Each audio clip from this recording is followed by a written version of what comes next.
Hello everyone. In the last learning outcome, we learned that research may be inspired by managers that are looking for decision opportunities or looking for solutions to problems that they already have. However, research always starts with some type of problem. We talked about the management problem being defined in terms of the existing situation, why the existing situation is problematic, and the desired situation you want to get to.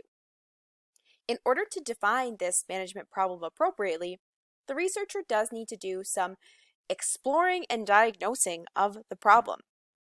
In order to actually solve the problem, we also need to know what kind of data to collect and what kind of data we have. This is the purpose of this learning objective. We're going to distinguish between primary and secondary data in more detail.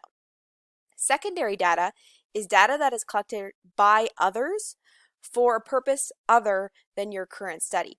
So other people gather information like Statistics Canada, other government publications, publications online from other academics, library websites, or just the internet in general. Secondary data is going to be the focus of all of Learning Outcome 2 in this course. Just remember, secondary data means that the user of the data did not collect it. Someone else did. Primary data is the opposite.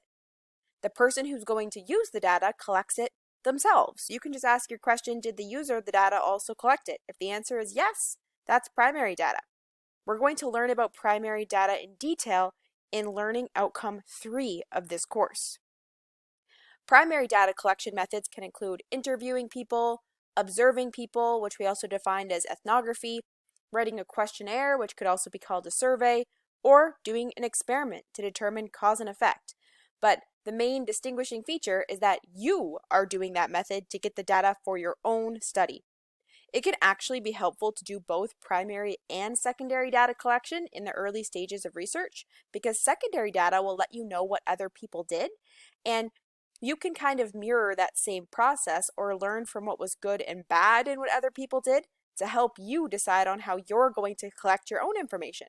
Like if you should do interviews, observations, questionnaires, experiments, you can use other people's work to help create your own methods. The main difference between secondary data and primary data is in if the user of the data is also collecting it.